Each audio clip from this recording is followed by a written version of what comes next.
Devin and Morgana have been celebrating midlife love by getting married 100 times in 100 countries.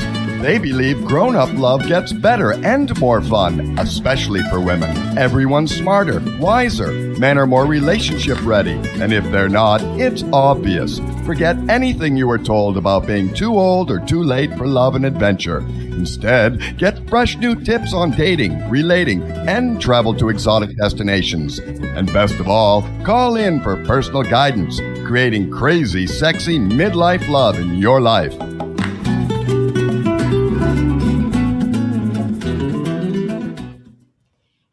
Hello, and welcome to Crazy Sexy Midlife Love. The key here seems to be crazy. Doug, our producer, can you make sure that we're spotlighted right now? Thanks. Yes, keyword crazy. Welcome to the apocalypse. Today's guest actually... I think we should start over. Okay. And I think my lovely, lovely wife. Deep cleansing breath. Deep cleansing breath, because it's okay. It's just stuff. Yeah. Life goes on. If you are where we are right now in the world, things are nutty. And it's okay, because that's part of this. It's part of the life thing that we do. We live. We're going to run into conundrums. We're going to run into difficult and challenge. And I think my wife is, if I may speak on her behalf for just a wee moment. Careful. No, I'm totally careful. No, I'm not saying you don't have every justification. I'm just saying, because we're on a show, we're talking about love, which is about as calming as it gets. I may get beat up later, so it'll be worth it. It'll be worth it. We're going to take seriously. We're going to be good. What we have is good. Yeah, no. So, everything else is insane, but this is good. Thank goodness. Right. So we're just anyway. We do have a guest today. I was prepared. I thought that wasn't going to happen, but we had Carol Allen on a number of months ago. She was our first guest. She was our first guest. Knocked it out of the park. Knocked it out of the park, and she's wonderful and interesting and super crazy smart, has like her finger on a pulse of astrology that I think very, very few do, and gave us some insights. And so since we had such a regrettable 2020, we're hoping... I want to speak to the manager. We want to speak to the manager. We want to redo, and we want some insights. We want a refund, and we want to buy better this year. We want to double our great many feelings back, and I'm hoping that 2021 will allow more love and levity into the universe. But we don't know what we get because the stars align in a really complex way. But so do we jump in, or do we have our little moment together? I do want to. Okay, this country is insane today, and I'll be asking Carol about that and find out which planet is to blame, which is, by the way, what I love about astrology is two things. There's always some celestial body outside of myself that I can blame for what I don't like, and it moves and things change, which I find supremely comforting. A word about Carol is I met her in '92. After my yoga instructor recommended a Vedic astrologer who looked at my chart and told me that love would always be very difficult for me and I probably would never get married. In talking to somebody like me, that's like saying... That is not good. Why bother living? That is not good at all. Because Carol will explain, because I'm queuing it up for her, that my chart shows that I am crazy obsessed with love from birth. And in '92, I've got my decade wrong. 2002. Condemned to a lifelong spinsterhood by this Vedic astrologer. And then I'm sitting next to this bubbly blonde at a networking dinner who's also a Vedic astrologer. And she's bubbly. And she's very bubbly. And she had more bubbly than Carol. It would be hard to find. She had a very different perspective. And 25 weddings into 100 weddings, I would say that Carol's perspective that I will have excess marriage wins. So with that, let's bring Carol into the room. And I think we need to unmute her. Yeah. And bring her in. Yeah, Doug, can we please bring Carol in? But that is a good plug for BBS Radio. Yes. That's what we're rooting this show is brought to you by BBS Radio TV. Yes. And you'll be able to, Doug, can you please bring in Carol? Well, we can unmute Carol. I think we could probably do that. We can ask to unmute Carol, but yes. It's like enlightenment. It comes from within. Doug? Hello, Doug? Oh, I think we need to have Carol unmute herself, and then we can start. Oh, no. Oh, wait, there she is. And we're supposed to be in, yeah, okay. We'll work on it. How are you, Carol? Oh my gosh. I mean, wow, what a day. I'm good. I'm super grateful. I'm very lucky. I mean, we're here at the epicenter of the world for COVID. It's a very scary, sad, terrible time. And we live in the most beautiful, amazing place in the world. And so I'm like constantly grateful and constantly anxious. so that's how I am, grateful and anxious, but happy to be here.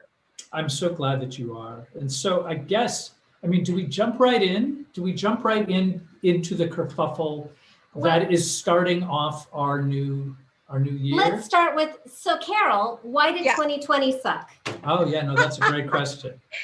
Why did 2020 suck? Okay, well, so when you're looking at the chart of a year, what you do is, if you're looking at, say you live in America like we do, right? You construct a chart at exactly after the clock strikes New Year's Day. So January 1, 2020 at midnight, 12:01, 1 second after midnight in Washington, DC, you use the capital of a country, and the chart of that moment, I don't know how this works, I don't know why this works, tells the story of the year.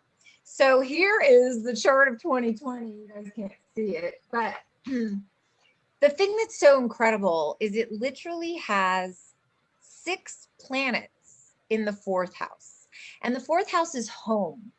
And it connects the ruling planet of the whole chart to the 4th house, the 10th house, which is career, to the 4th house, the 5th house, which is school, to the 4th house, on and on and on. So what did we all do in 2020? Stayed home, went to school at home, worked from home, went on vacation at home. Like, it was the year of being home, right? And the emotional theme of a year, or the emotional focus of a year, is always indicated by the moon, by the sign of the moon, the house of the moon, the constellation of the moon. The moon was in the 6th house. It was one of the only things not in the 4th house. The 6th house, hello, is disease and health. Okay, so what were we all thinking about in 2020, obsessed about? What dominated the world, what took over the news? Health and disease. Then the moon was in a constellation called Shatabisha. This is unique to Vedic astrology. And this constellation is symbolized by 100 physicians. And it is said that when a chart has the moon in Shatabisha, there will be a problem that requires 100 physicians. A problem so great, you can't just have like one doctor solve it. You have to have tons of doctors solve it.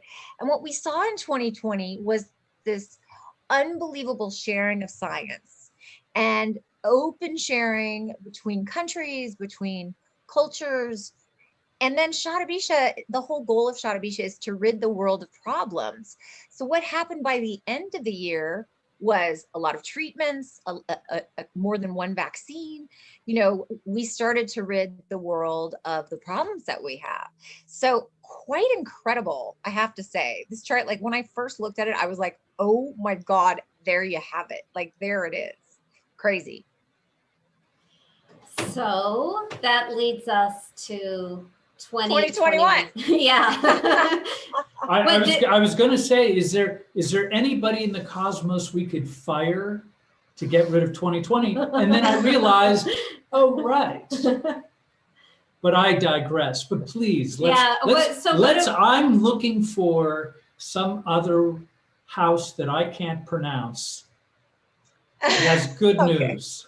Okay. Yeah, please don't tell us that August brings an asteroid to the planet or something. No. Okay. We don't want that. We have to take the long view here, people. Totally. Absolutely. So, yes. So 2021 also has the ruling planet of the chart and the sun in the 4th house again, which is still a lot of sheltering in place, a lot of being at home. However, that is all. There's not 6 planets there. There's just 2. The sun not really actually planet, but we call it that for shorthand, and then Mercury. The thing that's so much better in this 2021 chart, which you can't really see, but the thing that's so much better is it has the moon in the 11th house. And again, the moon sign and the moon constellation and the moon house is the emotional theme of the year. Well, what is the 11th house? Is it disease and health?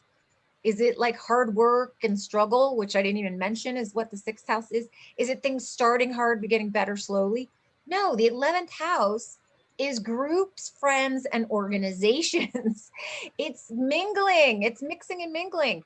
Now, I want to say though, it is in a constellation ruled by Saturn, and Saturn says things start hard and things get better with time. And when the moon and Saturn are involved in any way, it is still too a little lonely and too a little serious. But for the moon to be in the 11th house is saying, ultimately, this will be a happy year, and we will be with friends, and we will be with our groups and our organizations again. And so I think we have a lot to be hopeful about. There's more important than what sign things are in, or what are called yogas. And the yogas are the combinations formed between the planet signs and houses. And there are such difficult yogas in the 2020 chart.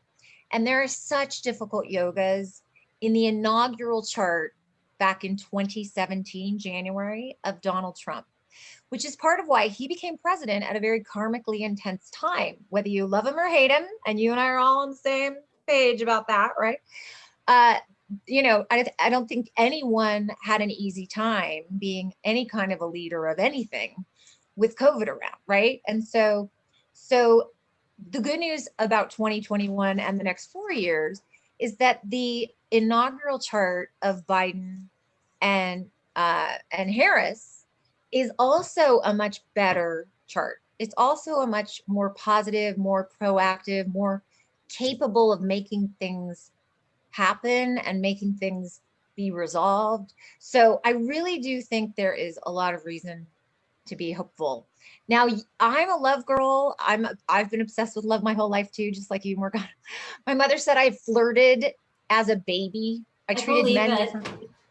Yeah, I treated men differently than women. I would bat my eyes at men. Like, how sad is that, right? So, it was very clear from day one I was heterosexual and a hopeless romantic, right?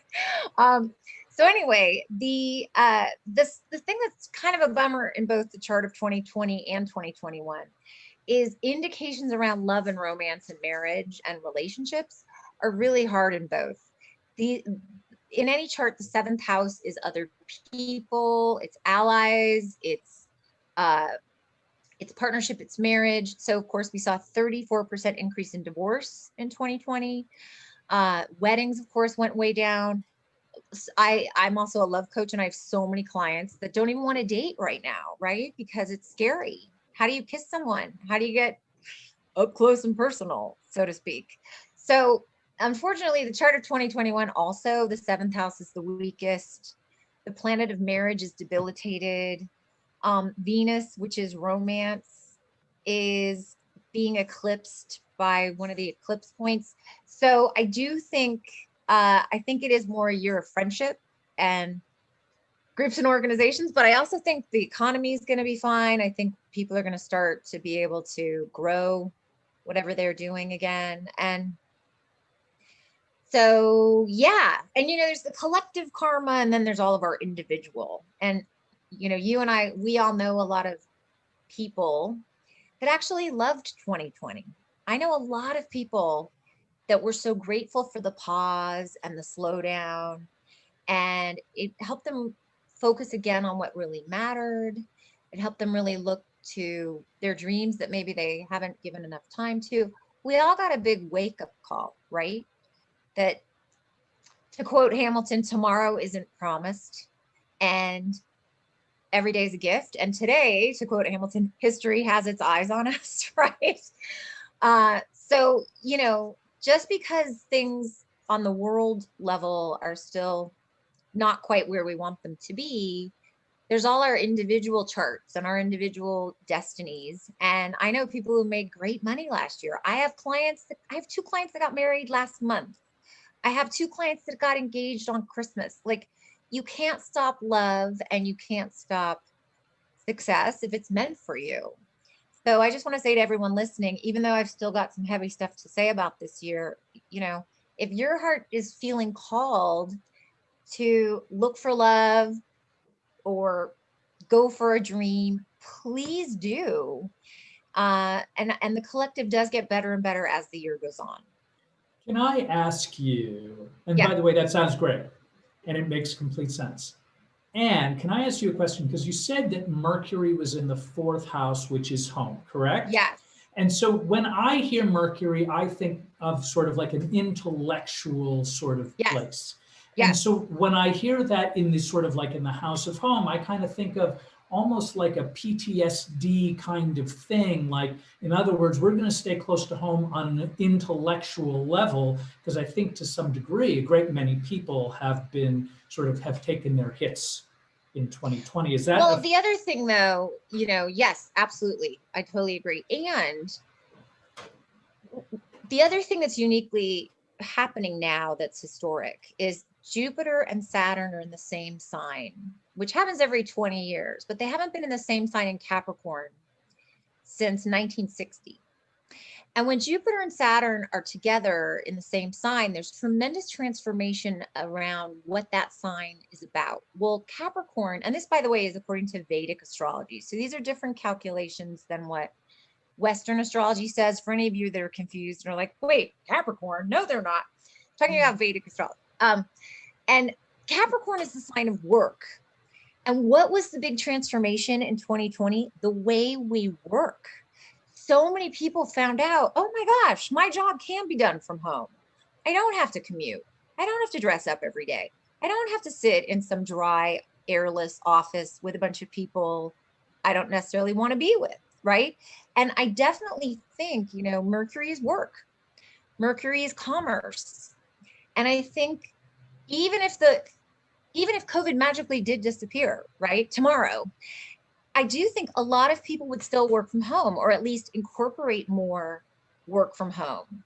And I think we have had a transformation that is going to continue forward around the way we all work. And I know a lot of people that love that and are glad for that. And a lot of parents that love that, a lot of, couples that love that. So that's what Mercury in the fourth house is also about. It'll be better when it's by choice.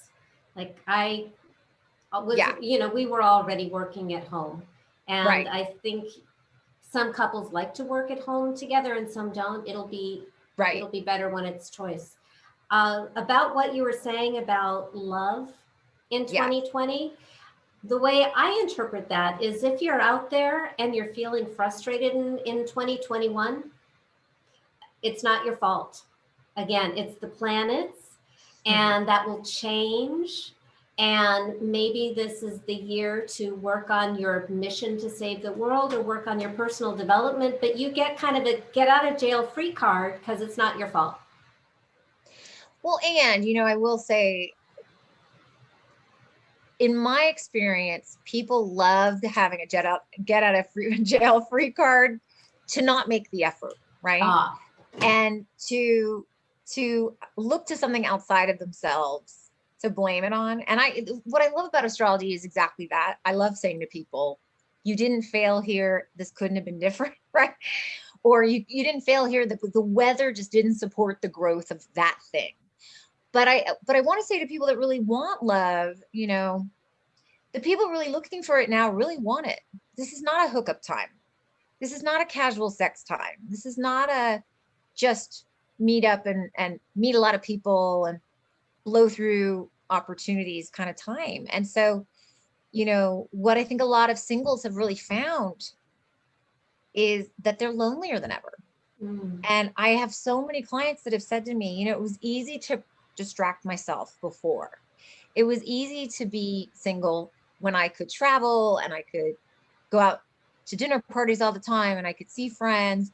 But now there's like this unbelievable apparent like loneliness and obvious space in my life that I don't want to have this be the way my life is, right? And so for anyone thinking, oh, that's just me that feels like that. Imagine if you're pursuing love and that's how a lot of people are feeling about it more than ever. And this is exactly the high season, by the way, for love, just like it's the high season for weight loss, right? The year turns and people go, this is my year, damn it. And they're really motivated in the beginning. And of course, with Valentine's Day coming. So if you're going to try now, I would say. Well, we even heard from a mutual friend who has he was dating all the pretty girls and now he wants a serious relationship.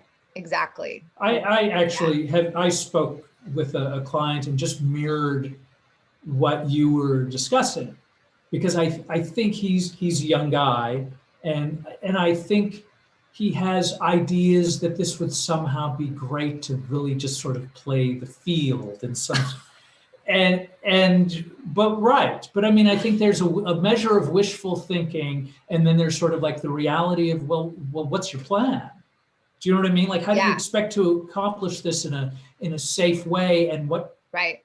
Who is showing up on your door in this sort of plan this, that you're developing? Mindset. Right. And it is. I think a lot of this stuff is about how do we kind of connect our mindset to what's the limitation of what's happening around us. Yeah. Because sometimes it's nice to have the idea of I want to push a square peg into a round hole. And then there's just the reality of how does this work? Right. And I don't think you can, I think, well, listen, we are an ingenious species that can justify anything. So, well, and you can buy for $500, you can buy a 30 test kit, apparently, that you can get the answers in 10 minutes. It's a home test that you can swab yourself, swab your neighbor, swab your date, So these things are going to be more and more possible. It's just today, it's not really very possible, right? Well, I think it has to do with the idea of consciousness. Yeah. How do you go out into the world and just sort of like flow with it endlessly? Do you know what I mean? And what does that look like in your life? So do you have any sort of suggestions of how people sort of interact, meet? Because as you said, life and love move forward. Yes, you can't stop love and you can't stop life. Well, I mean, an obvious way, of course, is through the dating apps and the internet. How you two met, right? What? Totally works. That's an obvious way. And then, of course, your first date is a Zoom date or an iPhone, date, FaceTime, whatever. And then if that goes well, have a little socially distanced hike or picnic. And if that goes well, I mean, I have a client, she just fell in love with a guy in Canada, and they did the Zoom date, they did the socially distanced dates, and then they both said, okay, I am going to quarantine for 7 days, and then I'm going to get a test. And when it's negative, I'm going to come over and molest you. Okay. So, I mean, that is the CDC guidelines, is if you go 7 days without symptoms, and then you get a no test, you are COVID free, right? And they both did that. And they're having such a wonderful time that, you do that for a while, wonderful dates for a while, that then, what COVID has done with new relationships is it's accelerated them. So people are moving in a lot more quickly, or they're sheltering at home together a lot more quickly. And that can be both a good thing and a not good thing, right? Because it can make you skip stages of relationship. but it's better than nothing, right? Like if it's a calling in your heart. Now, if it's not, then I'm with Morgana. Like work on your dream projects this year, work on something else near and dear to your heart. Yeah. Yeah. Well, to be ready, because you know that I've been like love obsessed from the moment I left the womb. I think Devin's it a makes the lucky life the man. richest thing. Yeah. I'm incredibly lucky. Yeah, because you don't just want like a beautiful partner, right? And a successful partner and a loving partner. You want a partner that prioritizes relationships, right? You want a relationship oriented partner. That's like half the battle. That person is going to really show up. And not just because they like you so much, but because this matters to them. This part of life matters to them. I always tell a terrible joke that if I died, my husband would have a really big cry and then he would take a date to the funeral and move her in, because that's what he does, right? Like he always was in relationship before me, and of course he would be that way after me. And is that so wrong? No. I mean, he came really pre-trained and pre-qualified and I benefited from him really prioritizing this part of his life. Well, and I think, and by the way, I totally identify with that. I'm not rooting for anything like that to happen to anybody. But I think one of the lessons that I learned through my own failures is that at some point you have to hold the relationship sacred. And it's like anything else that has to be nurtured, it has to be focused on, it has to be a priority. Yes. That you make it work. In other words, I think what's happened is for many people, and I speak to a lot of people as well, is that I think it's like, if I don't feel right, then I can say goodbye to the relationship easily. Mm-hmm. And I think people do that, but I don't actually think it serves the longevity of what the relationship is intended to be.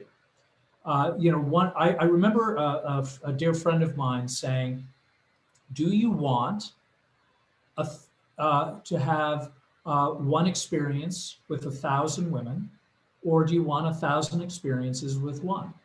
Mm-hmm. And for me, there's no question. I understand the allure of, this variety of life. I totally get that.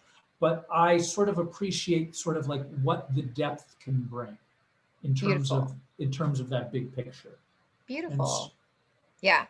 When you said something gorgeous, you said that to you, relationships are sacred or holy, right? And a lot of people are more transactional. And that's when you get to, well, is this working for me? Am I happy, right? When that's your reference point, the am I happy reference point, that's not very elevating, right? If your reference point is more, okay, this is a sacred, God-given, holy thing, how can I show up with that level of integrity and that level of goodwill and that level of heart and generosity? And in doing that, become happy, right? Because when we show up at that level, first of all, the other person will always follow your lead, right? And relationship studies have proven this. We always match whatever the first person's doing, right? So if you start a conversation harsh, the other person's going to respond harsh most of the time. And then you're going to stay in that harsh zone. But if you're elevating and showing up as though this is a holy, sacred dance, the other person's going to really appreciate that and respond in kind if they're healthy and if that is a relationship that's supposed to be. But if you show up that way and they don't, and you're knocking yourself out and they're not, and you're not happy and you're not happy and you're not happy, please don't say, well, I have to stay because it's holy. No, cut and run. Okay. But you got to give it that, that effort. Yeah, no, I think for me, the magic word is reciprocity. And it's exactly the dynamic that you described. If I bring something positive to the relationship, even if I'm not feeling it, matter of fact, especially if I'm not feeling it, another friend of mine talked about love as an action, and that action is service.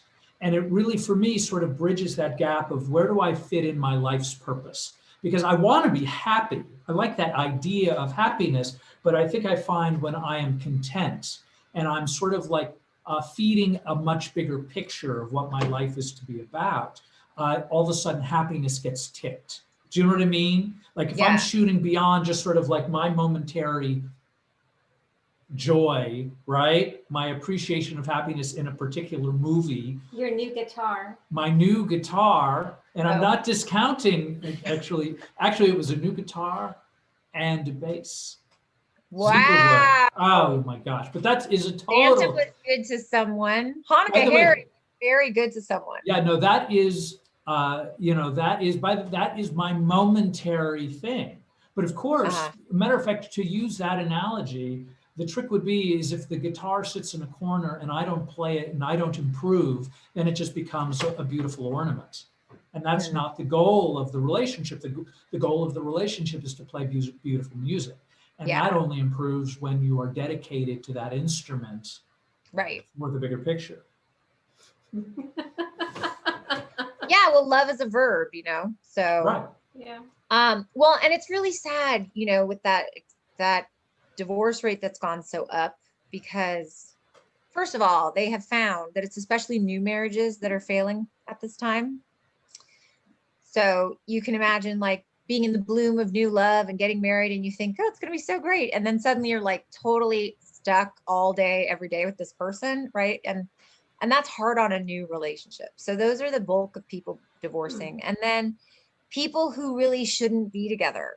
Right. But they've been They're able to, again, well-intentioned. Yeah. distract, like I have a friend breaking up right now, divorcing, and he's never gotten his needs met. He's never felt loved. And in 16 years, it's been a deprivation marriage. And COVID came along and said, guess what? You can't get your needs met elsewhere. And now you're really miserable. Right.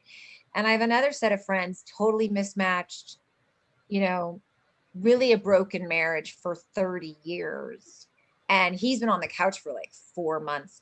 And so in those two cases, I'm like, thank God, it was very much time to just accept life on life's terms and quit forcing the river, so to speak, and to finally surrender to the truth that these are not marriages. That is not a marriage, right? To be deprived, never get your needs met, always be disappointed.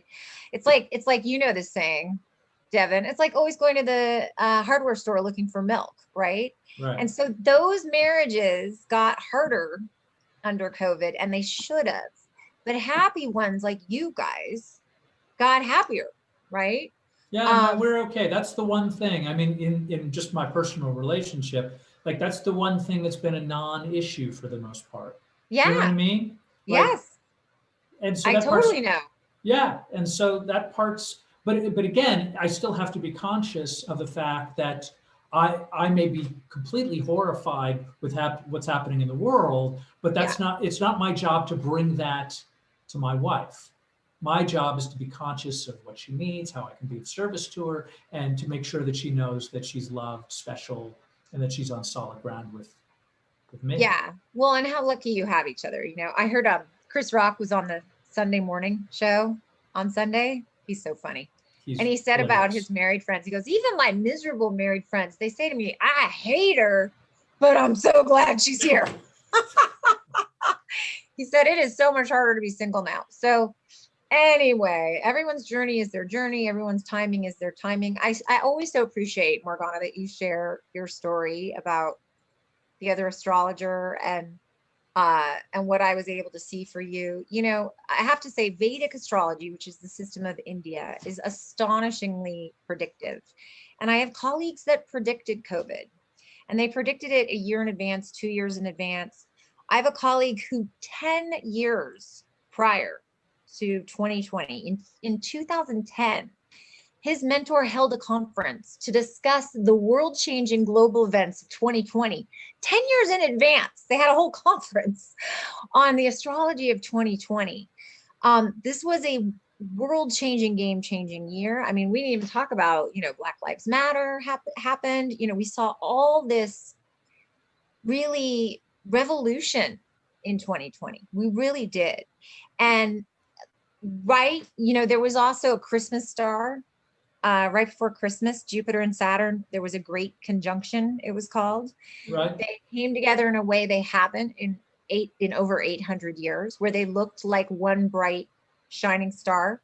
It was really beautiful. And when that happens, first of all, whenever that happens, whenever Jupiter and Saturn come together within months of a presidential election, the party in power loses. Isn't that amazing? So it's part of why I had a lot of colleagues saying Biden would win. And Saturn rules like the rule of law. Saturn is like the rules. Saturn is the planet of like being conservative, doing things the way they've always been done. Jupiter is the planet of like, let's think big, let's buck the system, let's go for it, let's dream it up. And when they're together, when they come together, there's a rule that they go into what's called planetary war, and that Saturn wins. So this is part of why when Trump was saying, no, this is wrong, and he was trying to do things that have never been done, and he was trying to buck the rules, and he was trying to get like this state to overturn their results, and this state not to ratify, and this state to do like a revote, and that, he was trying to go around the rules and implement new rules. And he was trying to say, like, who cares the way it's always been done? Let's do it a different way. And even judges he appointed who are very conservative, what did they do? They acted very conservatively. They acted like Saturn judges. And they said, no, we have to dot every I, cross every T, follow the rule book. And the rule book says no. And so Saturn won, and super interesting. Especially since Saturn gets a rap for being such a bad guy, but Saturn is kind of being a stabilizing, protective force right now. Yeah, you couldn't do anything in life without Saturn, but it is, when Saturn's working against you, it's, doors slam, you have to work really hard.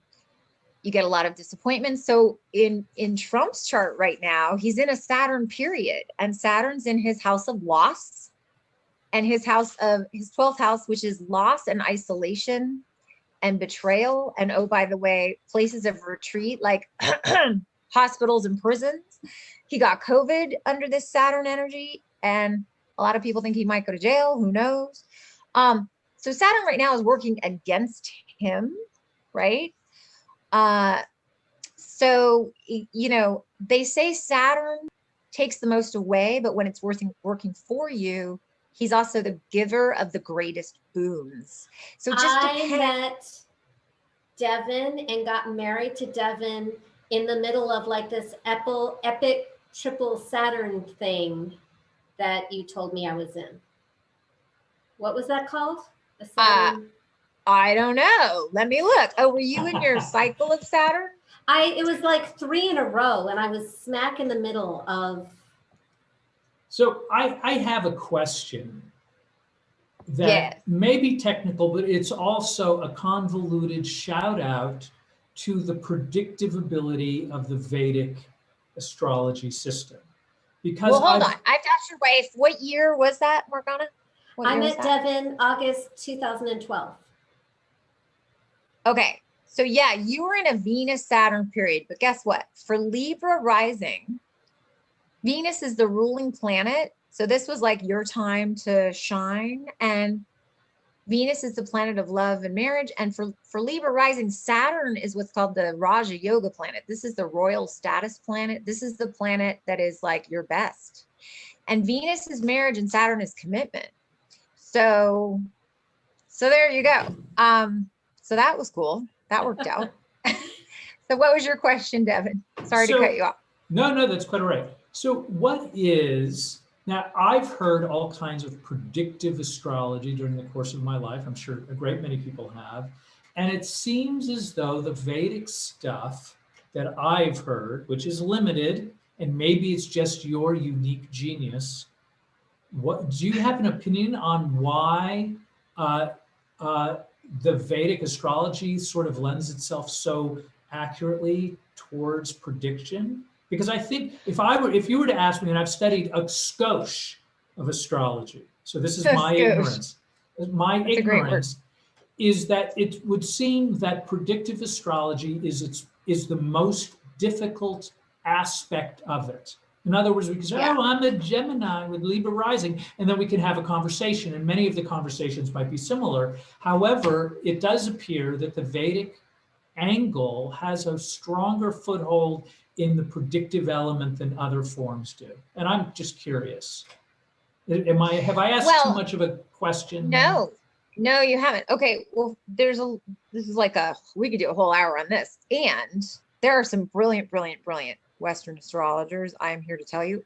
And the tragedy of Western astrology is that all their first writings, all their greatest manuscripts were lost in the fires, the great fires in the ancient city of Alexandria. The libraries about the Library of Alexandria was where Ptolemy, who's the father of Western astrology, all his books were there. And that was back in the day where you wrote a book, there was one copy, right? And so a lot of their wisdom was lost over the years. In the Middle Ages, the church tried to stamp any sort of self-knowledge technology out. So whether it was herbalism, palmistry, numerology, tarot, all of these things were called demonic, right? And so they did a lot of book burning in the Middle Ages and a lot of astrologer burning back in the day. So by the 1800s, you could not find a Western astrology book in its own language. And you could only find like third translations. And most of the books were gone. So they had to sort of cobble together a little bit from Persian astrology, Egyptian astrology, So apparently at one time, they had this treasure trove of wisdom that has been lost. None of that ever happened in India. This is actually integrated with their main religion, which is Hinduism. Having knowledge of your chart is considered a blessing from God. Your chart is considered God's wish for your life, like the map of your divine design. And the Himalayas largely protected India from a lot of the disruption of culture and war and, upheaval and chaos that happened in Egypt, Babylonia, Mesopotamia, Middle East, blah, blah, blah. So what all my mentors and teachers have told me is that when they started as Western astrologers, because we're here in the West, and then they found Vedic astrology, they said they just couldn't believe how much more technique there was, how much more data. It was like having so much more software on a computer, and then asking that computer to do certain things that you just couldn't do with the Western system. I mean, they said they could do great stuff with personality, great stuff with, certain things, big events. But when it came to like day in, day out predictive stuff, they just said it was just night and day. I mean, one of my teachers said it was like going from high school to getting a PhD at MIT, so it also makes Vedic astrology a lot more complicated, a lot more challenging. So I think you told me Sunday that there was going to be a lot of conflict today and tomorrow, and things would settle down on the 8th. Yeah. I'm holding you to that. Okay.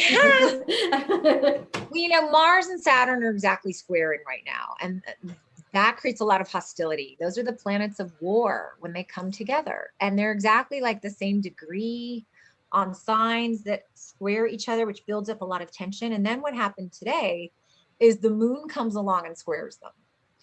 And when you get the moon or the sun involved in these combos, that's when things get activated. So, yeah. And, I don't think, again, I like the inaugural chart far better for the next president. And the inaugural chart of Joe and Kamala has Mars and Saturn together in the sign of Aries in the first house, squared by, Mars and the moon in Aries, squared by Saturn. And so there's going to be hostility throughout this next presidency. And of course there is. we have a real division going on in this country. And Trump basically said, you know, that it was okay to come from the lower part of our nature, that it was okay. And he said today that he loved the protesters, that he loved them, right? These people like putting bombs all over the Capitol and rushing in with guns. These are illegal actions that cost at least one person their life. And he told them he loved them. So, you know, we have a president that has been inciting violence even before the election started. He's been banging this drum that it was going to be stolen. And he told everybody, you know, he threw down the gauntlet as early as last night. So this is what you get. And so anyway, so I don't mean to suggest like it's all going to be gumdrops and roses going forward, but there's reason to be hopeful and reason to be to have some optimism. And by the way, protesters stormed the Capitol in Germany today too. Oh yeah. Whoa. Yeah, with Trump flags. Yeah. So what happens in the US doesn't just affect the US, obviously. It creates a ripple effect around the world. And but everyone stay safe, stay home. And it does get better. Yes, it does get better, especially as the year goes on. And then I do want to say the US chart is unbelievably protected and strong, which is part of why we've been an unbelievably strong country. You know, it's very, very, very protected. And when 9/11 happened, I had a colleague in India that predicted it a year in advance to within 3 days. She said around September 13th, 14th, there would be terrorism in the United States and a great deal of loss of life through air travel. Swear to God. And she said it would be Muslim ire coming to a head, and that it would bring the US into war with multiple countries, but that there would never be an event like that again. And I don't know if you guys remember, right around 9/11, we were all freaking out, like, was it safe to leave the house? Was there going to be a problem in Seattle? Was there going to be a problem in the Capitol? Was there going to be a problem in San Francisco? We just thought this was it, and we were going to be bombed all the time. And there hasn't been another 9/11. And so she was right about that. So yeah. And I don't know, Trump always makes me think of, I think it was the fifth Dalai Lama. The fifth Dalai Lama. Have you guys heard about this guy? No. He was a drunk and a womanizer. After he gave his first big public speech, he peed on the audience. Okay. Like, this was nothing like what a Dalai Lama was supposed to be. This guy broke every rule, you know, and he was disappeared fairly quickly. So anyway, we live in interesting times. But my point being, there's now been many, many more Dalai Lamas, just like the US will continue. We will have many more. We'll have many more presidencies and congresses and senators and all that fun stuff. So, but thank you, Morgana, for single-handedly saving democracy. And I just want to say, Devin, not to take sides or anything, but what happened today hasn't happened since 1812. Nobody has like overtaken the Capitol like that since the War of 1812. This is a huge anomaly, what happened today. So we are allowed to freak out just a little bit. No, I by the way, no, I'm not suggesting she shouldn't freak out. Right. But the show goes on. Yes. And we have the conversation. And the country does too. Yeah, no, absolutely. I mean, I absolutely, as my wife would attest, I mean, I tend to lean more conservative, but that conservative leaning has to do with concepts and ideas in terms of finances and social things. But that said, I think what happened today was horrendous and couldn't be more wrong. I do believe, however, with what we went through in 2020, and this is just an opinion, it's not based on anything, is that I think what we've gone through in the last year I think we're going to come out on the other side of it in a much better way. So to some degree, this became necessary, which I think is tragic for those of us who had to go through Who had the to trauma. die. Right, Right. absolutely. Who had to go, well, Right. but for the people who had to live through that, do you know what I mean? And Devin lost Oh my gosh, you know, crazy number of. ton of people that I love. And I'm sorry. it's, yeah, well, there's, you know, all I can do is sort of like in my own way, like I have to sort of like believe in the universe, and I have to kind of be of love and service where I can, Yeah. you know, and that's all you can do. You know, I think I do believe that we honor those we love by leading a good life. And sometimes that gets hampered, but that doesn't mean we stop trying. And I think one of the ways that we do that is to recognize, and this is a very Baha'i faith kind of idea, is that we need to come together and that we don't forget that. And it's, you know, Yeah. like sometimes we have to, even the folks that we're like, I can't disagree with you more, we still have to kind of reach down and kind of help pull them up wherever possible. Right. But it's, you know, sometimes that's challenging emotionally and physically and all that other stuff and spiritually. This is Well, stretched we really got to see in 2020 that we're one human family and that we're very interconnected and that we're not, you know, we're not separate, and we can't cut off the rest of the world and not care, because what happens over there affects us over here, and what happens over here affects them over there. So, Absolutely. yeah. There, to me, there's always just a larger picture that we have to, like, yes, I'm having a feeling about a particular moment in time, and then there's these bigger pictures about what's going on and how do we work within that framework.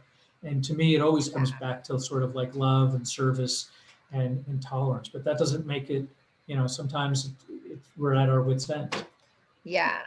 When the news about COVID was hitting in February of 2020, and I didn't know specifically, but I really had a sense of how bad it was going to be. You know, you can know it, it's different experiencing it, but I saw it coming. But I also saw on the other side of it what I've been calling, I see, the what I call the great rebuilding. I think on the other side of this, there's so much rebuilding to be done in our social contracts, so much unfinished business that there's finally this energy and this oomph to fix the things that have gone unfixed for too long. And I think the economy is going to really get big really fast because there's so much pent demand. So I think that there's some really, really beautiful things coming. And it seems to correspond with the timeline that you've given for things getting better as the year goes on. I think 2022 is going to be really beautiful. From your mouth to you know whose ears. Yeah, I really hope so. I really hope so. Yeah, we shall see. More will be revealed. Yes. In our last minute, really huge, I almost forgot to bring this up. So I have a calendar that I get every single year from Carol that has predictions for me personally every single day. What days are good for money? What days are good for love and relationship? What days are good for communication? What days are good to start a project? What days should I hide at home? And really, really clear little graphics with smiley faces and stars and symbols. And I don't schedule anything without checking the calendar first. One year I didn't, and it was disaster. So my gosh. I will never make that mistake So wait, again. but do we know how to get in touch with Carol? Well, this is the thing, is Carol is having a once in forever sale that I've never seen before. I've never had it. For the calendar. So that will be in the show notes. Yeah, there's 68% off in honor. So buy 3 for the price of 1. Get 3 years. That's what I'm doing. You can find Carol at loveisinthestars.com, and the link to the sale will be in the show notes with the replay. Also, I'm going to send it. I'm going to email it to my private mailing list, and I'm going to post it all over social media, because it's just, I scheduled one retreat without checking first. And then when I looked back, it is like, I will never make that mistake again. So loveisinthestars.com for all things Carol, retreats, products that we've already in the past show talked about the Right Man Report. Highly, highly recommend that. You can find Carol's prior show if you look down our episodes. And this show, we are starting the year with a calendar because in crazy times like this, hedge your bets. Did you want to say anything, Carol? Oh, just thank you so much. Yeah, the calendars, I created them because in my own life, I have a week every month that's like in the crapper. And all the bad news happens that week. If I would try to like have a party or an interview or something important, it would never go well. So I started paying a lot of attention to that week. And then I started doing the same thing for clients. And then pretty soon I was making calendars out of stickers for people. And I was up till like 3 a.m. every night. And I was like, there was gotta be a better way. So I found some people to program it. And this is the 20th year actually that I've been selling the calendar, and it's the most popular thing I've ever come up with. I wish I could think of something as good. And the sale is good until Inauguration Day, the 20th of January, correct? Yes. Yeah. Okay. So we need to wrap up. This is Crazy Sexy Midlife Love with a heavy emphasis on crazy right now. And the sexy. And the sexy. You guys got it. And we will see you again next week, Wednesday at 5 p.m. Pacific time. Thank you, Carol. You. Thanks, you guys. God bless everyone. Stay safe. Stay safe.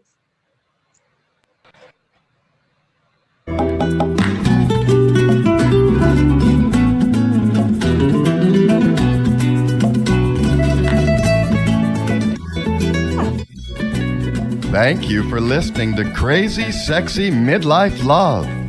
Please sign up to join our free love family at crazysexymidlifelove.com to get alerts to live shows, call in and ask questions, or just listen in. And ladies, don't forget to download Devin's free ebook, Women Are Smarter Than Men and Other Secrets Marriage-Minded Women Need to Know.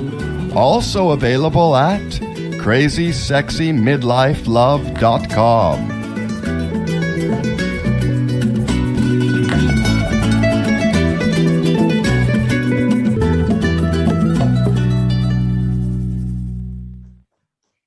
You guys are awesome. That's so cute. I love it. Okay, bye.